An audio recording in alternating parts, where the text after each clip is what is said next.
అహింసా మార్గంలో ఈ దేశానికి స్వాతంత్రం సాధించిన మహోన్నత వ్యక్తి మహాత్మా గాంధీ.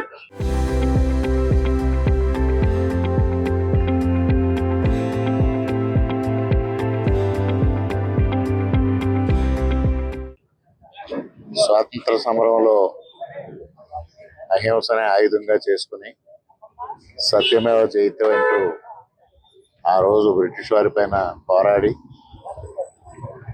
భారతదేశానికి స్వాతంత్రం సంపాదించి దేశం యొక్క సమగ్రతను సార్వభౌమాధికారాన్ని కాపాడిన మహోన్నత వ్యక్తి మహాత్మా గాంధీ గారు. వారి వర్ధంతి ఈరోజు ఇక్కడ అనపర్తిలో ఘనంగా నిర్వహించడం జరిగింది. కూటమి శ్రేణులందరూ ఆయన ఘనంగా నివాళులు అర్పించడం, ఆయన ఏదైతే అహింసా మార్గాన్ని కానీ సత్యమేవ జయతే అని కానీ నిరాడంబరంగా ఉండాలని కానీ వారు పాటిస్తూ వారు ఆచరిస్తూ మనకు బోధించారో వారి మార్గాన్ని అనుసరించాలి. గాంధీ మార్గమే మనకు అనుసరణీయంగా భారతీయులందరూ ముందుకు సాగాలని ఈ సందర్భంగా అందరికీ విజ్ఞప్తి చేసుకుంటాం.